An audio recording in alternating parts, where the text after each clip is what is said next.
하나님 말씀 같이 보겠습니다. 출애굽기 6장으로 가겠습니다. 출애굽기 6장 2절에서 13절 한 절씩 교독하겠습니다. 하나님이 모세에게 말씀하여 이르시되 나는 여호와이니라.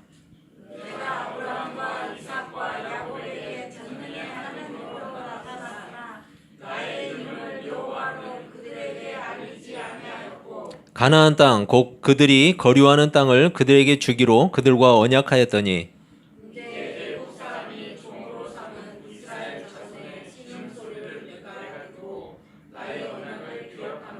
그러므로 이스라엘 자손에게 말하기를 나는 여호와라.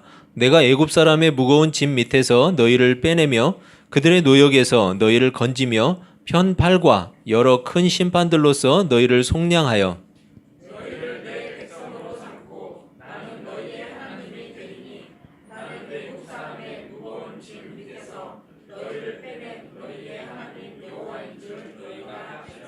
내가 아브라함과 이삭과 야곱에게 주기로 맹세한 땅으로 너희를 인도하고 그 땅을 너희에게 주어 기업을 삼게 하리라. 나는 여호와라 하셨다 하라.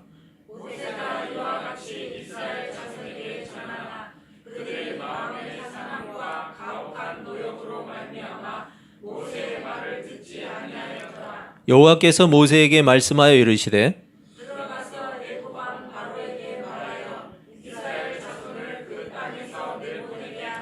모세가 여호와 앞에 아뢰어 이르되 이스라엘 자손도 내 말을 듣지 아니하였거든 바로가 어찌 들으리이까. 나는 입이 둔한 자니이다.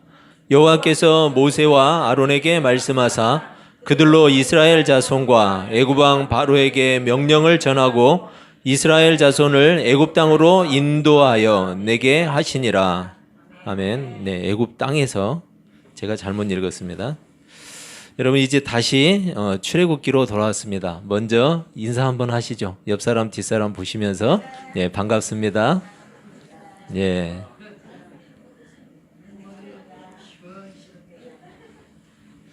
예, 여러분 날씨가 상당히 춥죠? 예, 지난주에는 아주 날씨가 굉장히 추웠는데 여러분 감기 조심하시고 또 추위에 떨지 마시고 주님 안에서 따뜻하게 지내시기를 바랍니다. 이제 다시 출애굽기로 돌아왔는데 앞서서 우리가 살펴본 그 출애굽기의 내용, 그 내용을 간략하게 한번 되돌아보겠습니다.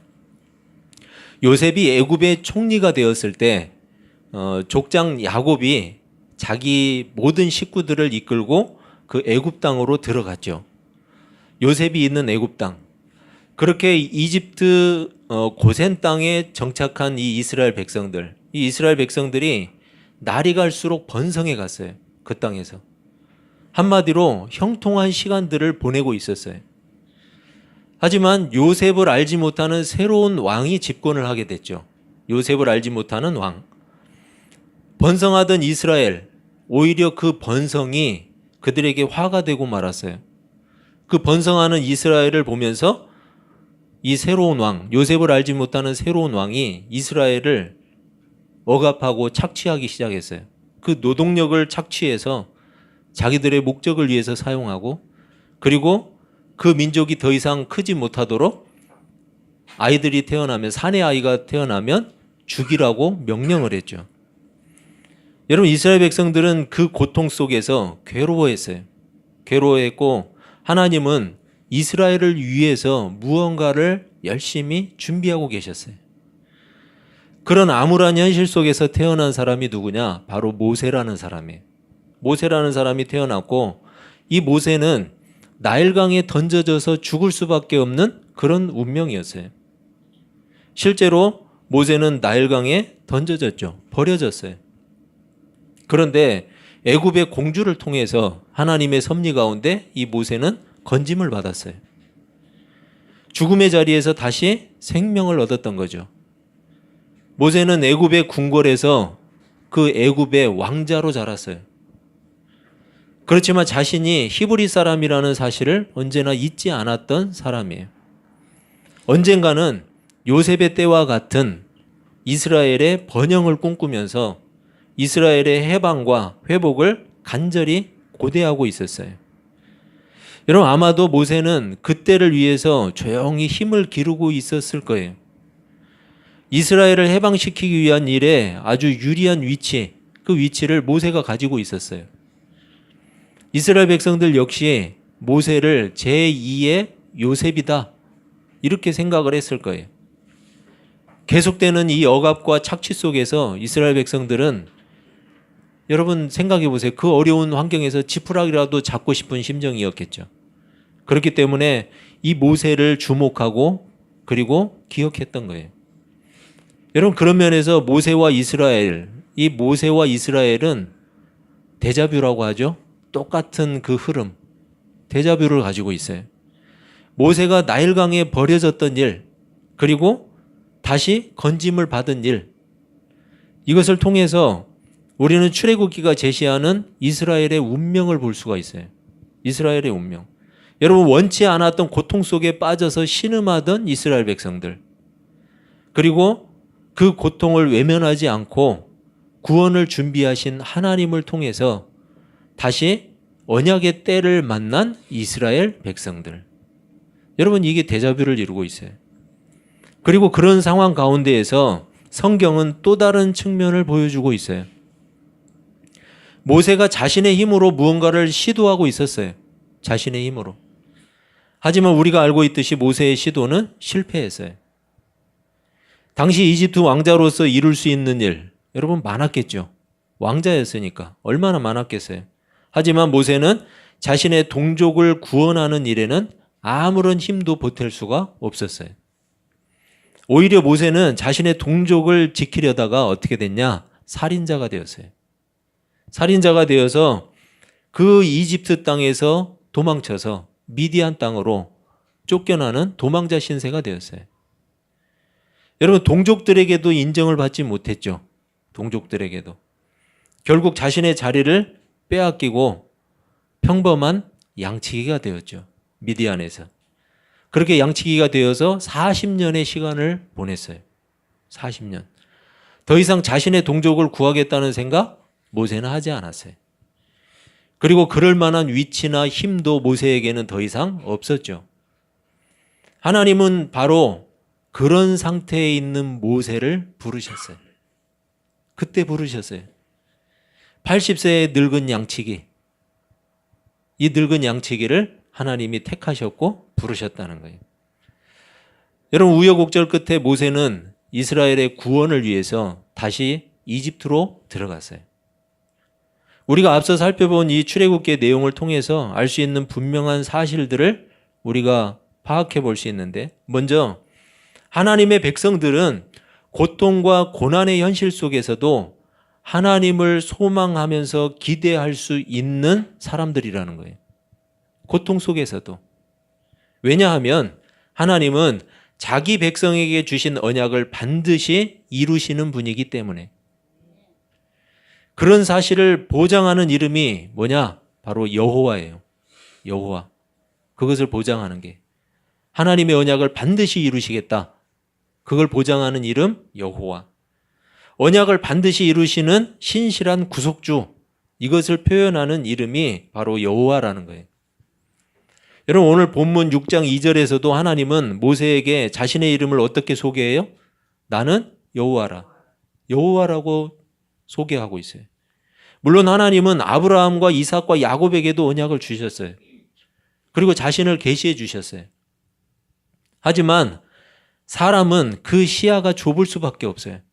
여러분 사람이 한 치 앞도 못 내다보죠. 우리는 내일 일을 알 수가 없어요. 못 내다봐요.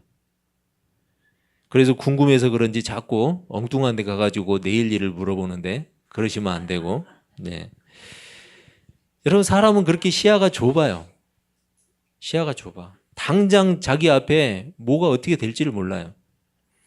사람은 자신의 눈앞에 닥친 환경 안에서만 판단하려고 해요. 자기 앞에 닥친 환경, 딱 거기에서만 판단을 해요. 아브라함과 이삭과 야곱이 그랬어요. 여러분 그 사람들만 그랬어요? 이스라엘 백성들 역시 그랬어요. 그리고 모세도 그랬어요. 우리는 다른가요? 우리도 그렇죠. 아브라함에게 하나님의 언약은 후손이었어요. 후손. 자신의 씨로는 도저히 불가능했던 후손의 문제. 그런데 하나님은 누구를 주셨냐? 이삭을 주셨어요. 현실적으로 그것이 아브라함에게는 언약의 성취였어요. 하나님의 언약의 성취. 그리고 이삭은 어떻게든지 아버지로부터 물려받은 그 조그마한 땅덩어리, 그것을 지키려고 했어요. 그래서 흉년이 들어도 애굽으로 내려가지 않았어요. 그건 이삭의 믿음이었어요. 신앙이었어요. 하나님이 약속하신 언약의 땅을 굳게 지킨 거죠. 야곱을 보세요. 야곱은 굴곡이 많았던 험악한 세월을 보냈던 사람이에요. 하지만 반면에 언약의 땅과 언약의 자손을 돌보시는 하나님을 누구보다 더 많이 경험했던 사람이 바로 야곱이에요. 우리는 족장들이 파악하고 있었던 하나님의 언약의 개념이 기본 틀은 유지가 되죠. 기본 틀은 유지가 되면서도 자신의 현실에 국한시켜서 봤다라는 거예요. 하나님의 언약을. 아브라함에게는 후손의 문제였어요. 그리고 이삭에게는 그 땅을 지키는 것이었어요. 야곱은 여러 가지 환경 속에서 하나님의 지키심과 돌보심, 이게 하나님의 언약이었어요.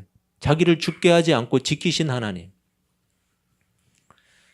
애굽 땅에서 고통을 당하던 이스라엘 백성들, 이 이스라엘 백성들에게도 마찬가지였어요. 그 사람들에게 하나님의 언약은 무엇이었을까요? 생각해 보세요. 지금 이 바로 왕이 엄청난 양의 노동을 시키고 있어요. 힘들어서 말하지 못할 고통 속에 빠져 있었어요. 여러분, 이들에게 하나님의 언약은 무엇이었을까요? 당장 눈앞에 닥친 현실, 노예와 같은 생활을 끝내는 거예요. 그게 하나님 언약의 성취예요. 노예와 같은 그 생활을 끝내야 되는 거예요. 그리고 가나안 땅으로 돌아가서 그 땅을 차지하는 거예요. 그게 하나님의 언약의 성취죠. 그래서 처음에 모세와 아론이 이집트로 돌아와서 하나님의 뜻을 전달했을 때 그들의 반응은 어땠느냐? 그들은 하나님을 경배하고 기뻐했어요. 그 소식을 전하니까. 하나님이 이제 너희들을 구원하신단다. 그리고 애굽 땅에서 건져서 가나안 땅으로 들어가게 하시겠단다. 라고 전달을 하니까 여러분 기뻐했어요. 하나님을 경배했다고 표현하고 있어요, 성경은. 그런데 바로 왕이 모세와 아론의 요구를 거절해버리죠. 거절하고 이스라엘 백성들에게 더 힘든 노역을 시켰어요. 더 힘든 노역을 시키니까 이스라엘 백성들 어떻게 하느냐? 모세와 아론을 원망했어요. 원망했어요. 이러한 원망은 모세와 아론을 세우신 하나님께 대한 원망이에요. 여러분, 이들이 하나님의 말씀을 전달했을 때 이들은 기뻐하면서 하나님을 경배했잖아요. 그런데 그것으로 인해서 바로 왕이 더 힘든 노역을 시키니까 곧바로 모세와 아론을 원망했어요. 하나님의 언약에 대한 불신이에요. 하나님의 언약에 대한 불신. 자신의 환경에 딱 갇혀서 그것만 보는 거예요. 자신들이 처한 현실의 틀로만 하나님을 판단하고 하나님의 언약을 판단한 거예요.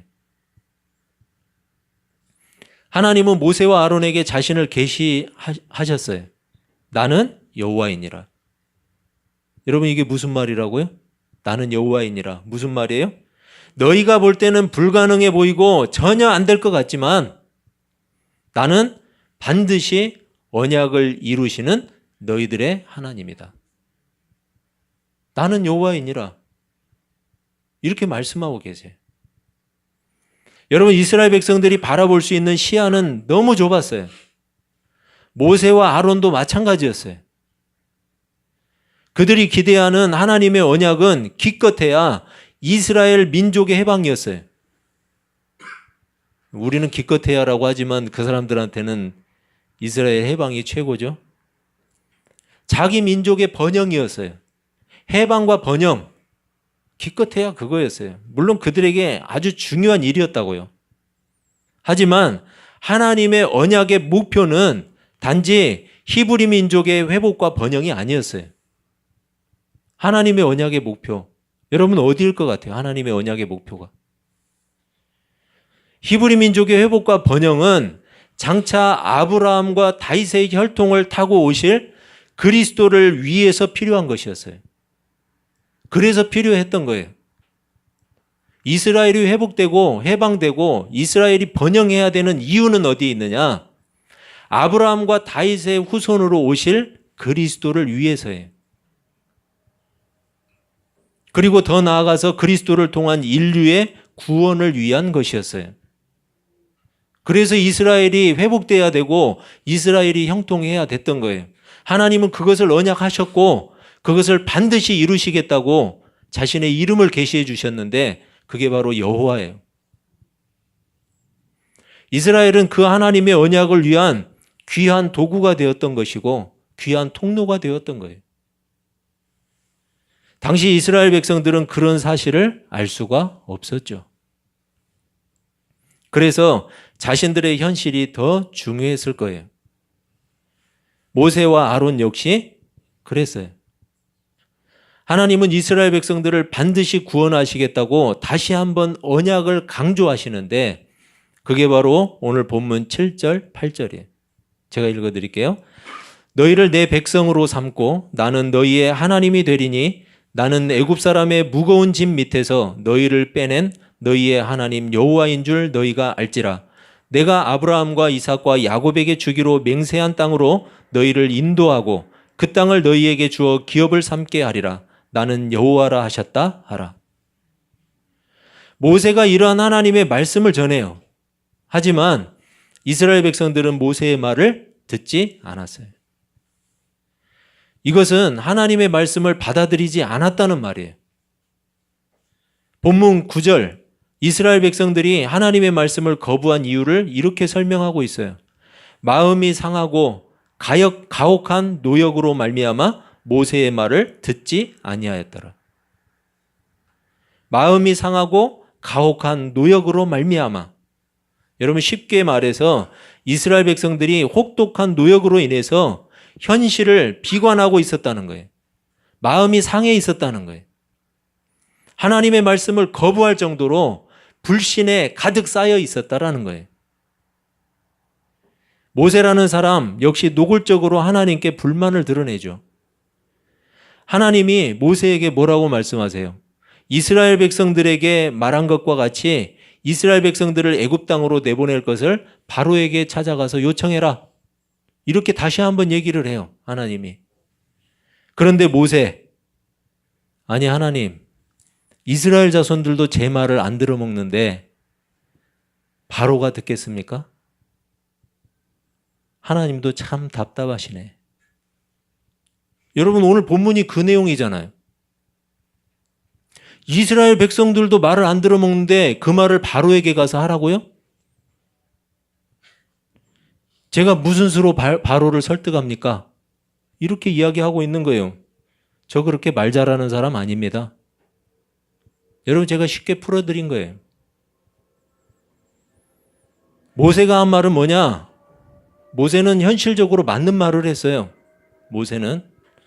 그런 상황에서 바로를 설득한다는 것 불가능하죠. 그런데 여러분 우리가 성경을 볼 때 좀 냉정해야 돼요. 성경을 볼 때는. 하나님이 그런 현실을 전혀 모르셨을까요? 하나님이 모르실까요? 나도 아는 걸 하나님이 모르실까요? 모든 현실을 무시하고 모세를 생고생시키려고 하나님이 일부러 그러신 걸까요? 여러분 적어도 하나님이 그러셨다면 이유가 있을 거 아니에요. 적어도 하나님이 그러셨다면. 본문 13절을 우리가 같이 한번 읽어보겠습니다. 본문 13절 시작. 여호와께서 모세와 아론에게 말씀하사 그들로 이스라엘 자손과 애굽 왕 바로에게 명령을 전하고 이스라엘 자손을 애굽 땅에서 인도하여 내게 하시니라. 애굽 땅으로라고 자꾸 하네요. 애굽 땅에서. 여러분 여기에서 뭔가 느껴져야 돼요. 13절을 그대로 띄워주세요. 제가 이야기할 때까지. 뭔가 느껴져야 돼요. 여러분 문맥으로 보면 13절은 잘 맞지 않는 문장이에요. 12절까지 한 내용하고 이 13절하고는 잘 안 맞아요. 이건 안 나와도 되는 이야기예요. 전혀 엉뚱한 내용이 한 줄 들어가 있는 거예요. 이스라엘 백성들과 모세가 현실을 들먹이면서 하나님을 불신하는 태도를 보이죠. 여러분도 그럴 거 아니에요. 하나님 생각해 보세요. 현실적으로 불가능하잖아요. 현실적으로 내가 어떻게 그렇게 해요? 안 되잖아요. 여러분, 현실이라는 것 핑계대기 좋죠. 아니, 핑계가 아니라 사실이잖아요. 모세가 바로에게 찾아가서 이야기해도 안 들어먹을 것은 분명한 거잖아요. 이스라엘 백성들과 모세가 이렇게 현실을 들먹이면서 하나님을 불신하는 태도를 보이니까 여러분, 마치 하나님을 뭘로 생각하는 거예요? 현실도 모르는 독재자. 이렇게 생각하는 거 아니에요. 그래서 성경은 마음이 급한 것 같아요. 이 13절을 중간에 딱 집어넣고 있어요. 답답한 마음을 도저히 숨기지 못하고 드러내고 있는 거예요. 오늘 본문 6장을 읽는 독자들에게 이 한 줄로 결론을 제시하고 싶은 거예요. 하나님이 모세와 아론을 보냈어요. 그리고 이스라엘 백성과 바로에게 전하라고 하는 내용, 그 내용이 있었죠. 그런데 13절을 잘 보면 여러분, 그것은 부탁이 아니었어요. 부탁인가요? 여러분, 명령이었어요. 모세에게 부탁했어요, 하나님이? 명령하고 있어요. 그리고 모세에게 전하라고 한 말, 그것은 이스라엘 백성 좀 이렇게 좀 나가게 해주세요. 이게 아니었어요. 이스라엘 백성들을 보내라. 분명하게 명령을 전하라고 되어 있어요. 하나님은 모세와 아론에게 이스라엘 백성들과 바로를 설득하라고 하지 않았어요. 하나님이 하신 명령을 그냥 가서 전하라고 하고 있어요. 하나님의 명령이다. 그리고 애굽에서 이스라엘 백성들을 인도하는 일 역시 모세가 하는 일이 아니라 하나님이 하시는 일이라는 것을 강조하고 있어요. 네, 이제 꺼주세요. 여러분, 당시 이스라엘 백성들은 하나님의 언약이 그리고 있는 큰 그림을 볼 수가 없었을 거예요. 모세 역시 자신의 현실 속에 갇혀서 하나님의 뜻을 전체 다 이해한다는 것은 불가능했을 거예요. 하지만 그래서 성경은 무엇을 강조하느냐? 순종을 강조하고 있어요. 순종. 여러분, 죄가 왜 들어왔어요? 순종하지 못해서. 순종에 실패했잖아요. 하나님의 말씀을 어기고 불순종했잖아요. 그래서 순종은 믿음인 거예요. 믿음이 없으면 순종할 수 없어요. 순종은 하나님을 향한 신뢰예요. 하나님을 신뢰하지 못하면 순종할 수 없어요. 하지만 아쉽게도 당시 이스라엘 백성들은 순종에 실패했어요. 만약에 하나님의 언약이 그리고 있는 큰 그림을 알게 되었다면 여러분, 그 결과는 달라졌겠죠. 여러분, 우리는 어떤가요? 우리는 성경에서 제시하는 언약의 큰 그림을 본 사람들 아니에요? 알고 있잖아요.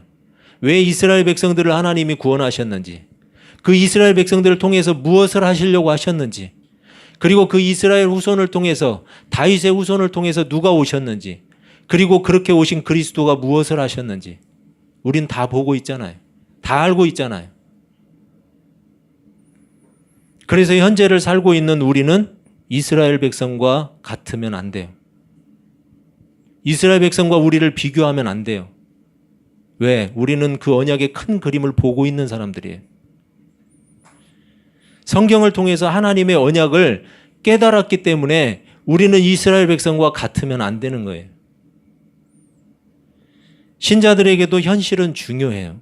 여러분, 중요하죠. 현실이 얼마나 중요해요. 하지만 하나님은 그 현실보다 더 크신 분이에요. 자신의 현실이 암담하다고 해서 하나님의 언약이, 하나님의 구원이 암담한 것은 아니에요. 돈이 없고 내세울 것이 없어서 문제가 아니에요. 하나님 없이 살아서 그게 문제예요. 자신의 마음이 상해 있다고 해서 하나님의 말씀을 자신의 기분에 따라서 거부해도 되는 것이 아니라는 거예요. 기분 좋을 때만 하나님 믿을 거예요? 기분 좋을 때만? 잘 나갈 때만 하나님 믿을 거예요? 하나님보다 현실을 더 잘 안다고 여기는 건 교만한 거예요. 교만한 거예요. 여러분, 하나님이 우리의 현실을 몰라요? 다 알아요. 이스라엘 백성들이 그랬잖아요. 하나님이 모세를 보내서 이제 너희들 구원해 줄게. 그리고 가나안 땅 줄게. 라고 하니까 뭐라고 했어요? 할렐루야 아멘 했잖아요. 바로가 그랬던 사람들이 바로가 더 힘들게 노동을 시키자마자 뭐라고 했어요? 야 모세, 너희들 때문에 우리만 고생하잖아. 되는 일 하나도 없네. 왜 일을 이딴 식으로 하는 거야? 원망했잖아요. 그리고는 귀를 닫아버렸어요. 귀를 닫아버렸어요. 마음을 닫아버렸어요. 구원해 주겠다고 해도, 가나안을 주겠다고 해도 전혀 듣지 않았어요. 여러분, 우리 중에 그런 신자들 찾기가 어려울까요? 처음 복음이 들려질 때는 모든 게 감사했던 신자들이 어느 순간 현실이 복음이 되기도 하고 원망이 되기도 하고, 현실이 뭔가 일이 잘 풀리고 돈이라도 좀 생기고 기분 좋은 일이 생기면 그게 복음이잖아요. 할렐루야 아멘 하잖아요. 그런데 그 반대의 일들이 현실에 찾아오면 어때요? 하나님을 원망하기 시작해요. 그리고 그동안 알던 하나님의 말씀에는 귀를 닫아버려요. 전혀 듣지를 않아요. 여러분, 현실의 결과에 따라서 신앙이 달라지는 초보신앙.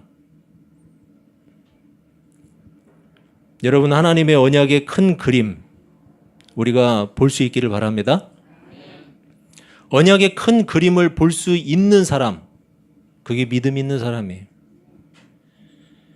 여러분은 여러분의 현실의 인생을 거시겠습니까? 아니면 하나님의 약속의 인생을 거시겠습니까? 여러분의 현실에 내 인생을 걸 거예요? 우리 현실 보세요. 변화무쌍하잖아요. 여러분, 돈도 있다가도 없고 없다가도 있고, 그게 돈이에요. 물론 부자들은 항상 있지만, 여러분, 그렇지만 우리가 일상적으로 살아가는 사람들 보세요. 돈? 여러분, 없을 때도 있고 있을 때도 있어요. 우리 현실을 믿는다면 여러분, 변화무쌍한 그 현실에 일희일비하고 살 수밖에 없어요. 그것에 인생을 걸면 우리 신앙 역시 왔다 갔다 할 수밖에 없어요. 좌로 우로 마구 흔들릴 수밖에 없다는 거죠. 현실이 나에게 복음이 된다면. 하지만 하나님의 약속은 변함이 없어요. 그것에 인생을 걸면 흔들림이 없어요. 현실에 따라서 다소 영향을 받기는 하겠지만 우리 신앙의 근간은 절대로 흔들리지 않는다는 거예요. 여러분, 잊지 마시기를 바라요. 우리 현실은 수시로 변해요. 하지만 하나님의 언약을 반드시, 하나님은 우리 언약을 반드시 이루세요. 이루시는 분이에요. 흔들림이 없어요. 수시로 변하는 현실에 휩쓸리지 않고 변함없이 진행되고 있는 이 하나님의 언약을 따라서 묵묵히 오늘을 살아가는 진실한 하나님의 사람들이 되시기를 주님의 이름으로 축원합니다. 기도하겠습니다.